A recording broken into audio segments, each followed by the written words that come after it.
बिस्मिल्लाहिर्रहमानिर्रहीम, अस्सलाम वालेकुम नाजरीन। मैं हूं बाबर हयात और आप देख रहे हैं 24/7 उर्दू न्यूज़ पर बाबर हयात शो। नाजरीन, बांग्लादेश की टीम को पाकिस्तान का दौरा करना है। जुलाई का महीना अपने इख्तिताम की तरफ चल रहा है और आपको पता है कि मिड ऑफ अगस्त में बांग्लादेश की टीम पाकिस्तान आएगी और फिर जो 21 अगस्त से पाकिस्तान को बांग्लादेश के खिलाफ पहला टेस्ट मैच खेलना है। अब इस टेस्ट सीरीज के लिए पाकिस्तान की जो साइड बनने जा रही है, जो पाकिस्तान का स्क्वाड बनने जा रहा है, अब उसमें बड़ी तब्दीलियों की खबरें गर्दिश कर रही हैं। कुछ बड़े नाम टीम से बाहर हो सकते हैं और कुछ नए नाम टीम का हिस्सा बन सकते हैं। पाकिस्तान का मुमकिना स्क्वाड क्या हो सकता है? हमने अपने घोड़े हर तरफ दौड़ाए हैं, कुछ खबरें इकट्ठी की हैं, कुछ सोर्सेज से पता किया है और अब आपके साथ आज के इस प्रोग्राम में मैं आपको एक ऑलमोस्ट कंफर्म पाकिस्तान का स्क्वाड बताने जा रहा हूं अगेंस्ट बांग्लादेश। कौन सा पाकिस्तान का टेस्ट स्क्वाड बनने जा रहा है, बाबर का क्या बनने जा रहा है इस टेस्ट स्क्वाड में? क्या शाहीन शाह अफरीदी खेलेंगे या उनको रेस्ट दिया जाएगा? इस हवाले से भी बात करूंगा, आपको बताऊंगा कि लेटेस्ट अपडेट्स क्या हैं और इसके अलावा क्या जो नए यंगस्टर्स परफॉर्म कर रहे हैं क्या वो भी पाकिस्तान की स्क्वाड का हिस्सा बन पाएंगे या नहीं बन पाएंगे? शान मसूद किस किस्म का स्क्वाड चाहेंगे? क्या मोहम्मद रिजवान स्क्वाड का हिस्सा बनेंगे या टेस्ट साइड से उनका मुकम्मल तौर पे सफाया होने जा रहा है? सरफराज की वापसी होने जा रही है। इन तमाम मौज़ूआत पर आज के इस प्रोग्राम में हम बात करने जा रहे हैं। लेकिन आगे बढ़ने से पहले आपसे गुजारिश कि अगर आप हमारे नए व्यूअर हैं तो प्लीज़ हमारे इस चैनल को जल्दी से कर दीजिएगा सब्सक्राइब और बेल आइकन को पुश करना मत भूलिएगा। मुझे फॉलो कीजिए इंस्टाग्राम पे बाबर हयात शो और हमारे पेज को फेसबुक पे भी लाइक कीजिएगा और हमारी वीडियोस को वहाँ पे शेयर कीजिएगा। तो जनाब, बात यह है कि पाकिस्तान को बांग्लादेश के खिलाफ 2 टेस्ट मैचेस की सीरीज खेलनी है। अब इस टेस्ट मैचेस की सीरीज में पहले खबर यह आई थी कि पाकिस्तान यंगस्टर्स को मौका देगा, नए लड़कों को मौका देगा और सीनियर्स को रेस्ट दिया जाएगा। इन सीनियर्स में आपको पता है कि 2 नाम सबसे इंपॉर्टेंट बड़े नाम जो आते हैं सीनियर्स में, वो बाबर आजम का नाम आता है, फिर बॉलर्स में शाहीन शाह अफरीदी का नाम आता है, फिर एक और नाम आता है जो कि मुस्तकिल क्रिकेट खेल रहे हैं और वो है मोहम्मद रिजवान। खबरें ये आ रही थी कि मोहम्मद रिजवान की जगह सरफराज अहमद को मांगा है शान मसूद ने और ये अभी तक की कंफर्म न्यूज़ यही है कि Shan Masood is more willing to play with Sarfaraz Ahmed than to play with Mohammad Rizwan. और वो चाहते हैं कि सरफराज अहमद पाकिस्तान की टीम की विकेट कीपिंग बैट्समैन के तौर पे उनको देखना चाह रहे हैं और वो चाहते हैं कि वो उनके साथ खेले। सो सरफराज अहमद, आपको पता है अभी जो रिसेंटली ये जुलाई के मिड में एक हुआ था, वो कैंप हुआ था, तो उसमें वो शामिल भी हुए थे और उसमें वो ट्रेनिंग वगैरह भी करते रहे और फिर उनकी कोच के साथ जेसन गिलेस्पी के साथ मुलाकात हुई और फिर वो लाहौर भी आए। मोहसिन नकवी ने भी उनको बुलाया और उन्होंने उनसे कोई मशवरे वगैरह भी मांगे सीनियरिटी की वजह से कि वो मोस्ट सीनियर प्लेयर हैं पाकिस्तान के इस वक्त। तो ये बात तो व्यूअर्स कंफर्म है कि सरफराज अहमद जो हैं वो टीम का हिस्सा बनने जा रहे हैं। अब सवाल बनता है बाबर आजम और शाहीन शाह अफरीदी को लेकर के। शाहीन शाह अफरीदी के बारे में कोच जेसन गिलेस्पी ने कहा था कि हम उनको जो है वो दे सकते हैं, रेस्ट दे सकते हैं अगेंस्ट बांग्लादेश के खिलाफ सीरीज में, क्योंकि आगे काफ़ी ज़्यादा क्रिकेट आ रही है और इस दौरान उनके खिलाफ ये खबरें भी आना शुरू हो गई कि उनको सिर्फ रेस्ट इसलिए दिया जाएगा क्योंकि उन्होंने जो टीम के अंदर ग्रुपिंग वगैरह की है उसकी वजह से उनको 1 साल की सज़ा देने की बात भी हो रही थी कि अब उनको टीम के उसमें से निकाला जा रहा है। लेकिन बाद में अब ये खबरें आई कि उनके ससुर जी जो हैं, यानी हमारे शाहिद भाई जो हैं, वो कामयाब हो गए। उनके खिलाफ कम से कम सज़ा वाला मामला तो ख़त्म करवाने में कामयाब हो गए और उन्होंने बड़ों के साथ बैठ के बात किया और उनको कहा कि आइंदा हमारा बच्चा इस किस्म की कोई हरकत नहीं करेगा, तो आप इसको सज़ा मत दें, इसको माफ़ कर दीजिए, आइंदा ये किसी किस्म की पॉलिटिक्स में नहीं पड़ेगा। तो अगर इस तरह का मामला हो गया है तो फिर आप शाहीन शाह अफरीदी को भी टीम का हिस्सा बनते हुए देख सकते हैं। और फिर आ जाती है बात बाबर आजम की। तो देखिए बात यह है कि टेस्ट टीम में बाबर आजम का हिस्सा बनना तो ऑलमोस्ट ज़रूरी होता है। आपको पता है कि इस वक्त वो दुनिया के नंबर 5 बल्लेबाज हैं। पहले वो नंबर 4 थे, लेकिन अब जो है वो उनको नंबर 5 पे वो चले गए हैं ड्यू टू हैरी ब्रूक्स, जो कि नंबर 4 के ऊपर आ गए हैं अपनी लेटेस्ट परफॉर्मेंस की वजह से। हैरी ब्रूक्स जो है वो नंबर 4 के ऊपर आ गए। ज़रा शोर बंद करवाएं। तो हैरी ब्रूक्स जो है वो नंबर 4 के ऊपर आ गए। तो इस वजह से जो है वो अब खबरें यही हैं कि बाबर आजम को भी टीम का हिस्सा बनाया जाएगा। लेकिन बड़ी खबर ये आ गई है कि इमामुल हक जो है उनको रेस्ट देने का फैसला किया जा सकता है। उनके हवाले से अब खबर ये आ रही है कि इमामुल हक जो है उनको रेस्ट दिया जा सकता है। अब इस सारी सिचुएशन में अगर हम देखें तो पाकिस्तान का जो 15-16 रुकनी स्क्वाड बनने जा रहा है उसमें आपको ऑब्वियसली शान मसूद बतौर कप्तान आपको नज़र आएंगे। उनकी कप्तानी पक्की है, कंफर्म है। अब्दुल्ला शफीक आपको एक बार फिर पाकिस्तान की तरफ से ओपनिंग करते हुए नजर आएंगे।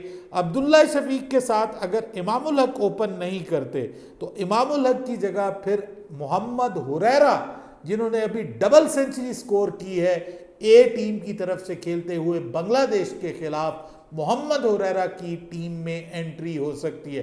ये बहुत अच्छी खबर है। हमने ट्राई किया पहले यंगस्टर्स में से, आई थिंक सो आपको याद होगा ऑस्ट्रेलिया में हमने साइम अयूब को ट्राई किया, लेकिन साइम अयूब उसके बाद अपना रंग दिखा नहीं सके।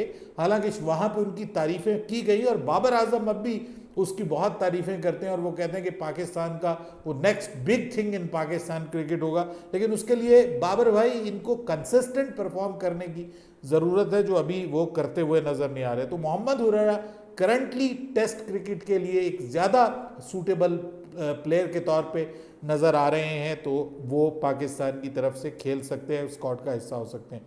बाबर आजम अगर टीम का हिस्सा बनते हैं तो बिल्कुल दुरुस्त है, वो बन सकते हैं। अगर बाबर आजम को रेस्ट दिया जाता है तो उमैर बिन यूसुफ उनकी जगह एक बहुत ज़बरदस्त चॉइस हो सकते हैं, जिसको आप कहते हैं ना लाइक टू लाइक किस्म के बल्लेबाज, वो भी उसी तरह के। बाबर आजम के by the way favourite players में से एक है उमैर बिन यूसुफ। अभी उन्होंने आपको पता है कि एक 100 किया है अगेंस्ट बांग्लादेश ए टीम, और वो वैसे ही बड़ा हाईली रिप्यूटेड प्लेयर है और ज़बरदस्त परफॉर्म कर रहा है। तो मैं तो समझता हूँ कि उसको मौका देना चाहिए। ठीक है, आप इन सीनियर प्लेयर्स को, मैं ये समझता हूँ कि आप सीनियर प्लेयर्स को जो है वो इंग्लैंड की टीम के लिए, इंग्लैंड के खिलाफ सीरीज़ के लिए रेस्ट दे दीजिए। बांग्लादेश की टीम में आप जूनियर्स और सीनियर्स का कॉम्बिनेशन अपनाएं। तो मैं समझता हूं कि बाबर आजम को रेस्ट देके यहां पे आपको उमैर बिन यूसुफ को मौका देना चाहिए। साउथ शकील, आगा सलमान, ये आपको पता है कि कंफर्म चॉइस है पाकिस्तान की। आगा सलमान आपको बॉलिंग का एज भी देता है, बहुत अच्छा फील्डर भी है और नंबर 5-6 पे आके 6 पे बैटिंग भी कर सकता है। विकेट कीपर में सरफराज अहमद आपके पास एक चॉइस होंगे और मेरे ख्याल में कोई और विकेट कीपर नहीं रखा जाएगा, क्योंकि यहाँ पे आपको पता है कि अगर किसी और की ज़रूरत पड़े तो क्योंकि पाकिस्तान में सीरीज़ है तो वो आप फिर मोहम्मद रिजवान को शामिल कर सकते हैं as a backup wicket keeper के तौर पे। अब आ जाएं जनाब पाकिस्तान के स्पिनर्स की बात करें तो अबरार अहमद और नोमान जो है वो टीम का हिस्सा बन सकते हैं। नोमान की अब मुझे फिटनेस का पता नहीं है, अगर वो फिट नहीं है, और वैसे तो मैं समझता हूँ कि अब उनकी क्रिकेट भी काफ़ी हो गई, उनको मिल गया जितना टेस्ट क्रिकेट उनको मिलनी थी। अब हमें किसी नए चेहरे को तलाश करना चाहिए। अबरार अहमद के साथ आप मेहरान मुमताज़ को ट्राई कर सकते हैं, जो इस वक्त आपके रेड बॉल क्रिकेट खेल रहा है अगेंस्ट बांग्लादेश। अभी इस जो 4 रोज़ा मैच हुआ है बांग्लादेश ए के खिलाफ, उन्होंने एक एंड में आखिरी इनिंग्स में उन्होंने 4 विकेटें भी हासिल की। He can bat as well, अच्छा बल्लेबाज भी है, मतलब एक हैंडी बल्लेबाज नंबर 8-9 के ऊपर। तो आपके लिए वो एक ऑलराउंडर के तौर पे भी आ सकता है मेहरान मुमताज़, आप उसको मौका दे सकते हैं। I would have gone with Mehran Mumtaz, और अगर वो भी नहीं है तो आप जाहिद महमूद को, अगर वो उसकी करंट फॉर्म अच्छी है तो उसको ट्राई कर सकते हैं। उसके बाद आप आ जाएँ तो आपके फास्ट बॉलिंग ऑलराउंडर में आमिर जमाल आपकी टीम का हिस्सा होंगे। फास्ट बॉलर्स की बात करें तो नसीम शाह कंफर्म चॉइस है, इनको आपको पता है एनओसी भी नहीं दिया गया और इनको कहा है कि आप तीनों फॉर्मेट के प्लेयर हैं। उसके बाद नेक्स्ट फास्ट बॉलर आते हैं खुर्रम शहजाद, जो कि अभी रिसेंटली फॉर्म में भी हैं ऑस्ट्रेलिया में भी बहुत अच्छा परफॉर्म किया, डेब्यू कमाल का था, बहुत कमाल लाइन और लेंथ के साथ बॉल को दोनों तरफ जो है वो स्विंग करते हैं। मोहम्मद आसिफ की कहीं कहीं झलक नज़र आती है, अब्बास वाली खूबी नज़र आती है, लेकिन पेस बेहतर है उनका अब्बास की निस्बत। तो खुर्रम शहजाद, उसके बाद मीर हमज़ा। अगर आप शाहीन शाह को रेस्ट देते हैं तो Mir Hamza can be a very good option. Mir Hamza obviously अभी खेले भी हैं पाकिस्तान की तरफ से ऑस्ट्रेलिया के ख़िलाफ़, और उन्होंने अच्छी बॉलिंग की ऑस्ट्रेलिया के ख़िलाफ़, परफॉर्म करते हुए नज़र आए, और बड़े अरसे से वो आपका वो रेड बॉल क्रिकेट खेल रहे हैं। तो उम्मीद है कि उनको टीम में मौका दिया जाएगा, और शाहीन शाह अफरीदी को रेस्ट मिलना चाहिए जी। आप खिलाइए उनको, इंग्लैंड के खिलाफ सीरीज़ बड़ी सीरीज़ है, उसमें मौका दीजिए। यहाँ पे आपको यंगस्टर्स को लेके आना चाहिए, और मीर हमज़ा को मौका मिलना चाहिए पाकिस्तान की तरफ से। और अगर आप मज़ीद को फास्ट बॉलर में देखना चाहें तो आप मोहम्मद अली को भी या शाहनवाज धानी को चांस दे सकते हैं पाकिस्तान की तरफ से, वो भी रेड बॉल क्रिकेट में जान लड़ा रहा है।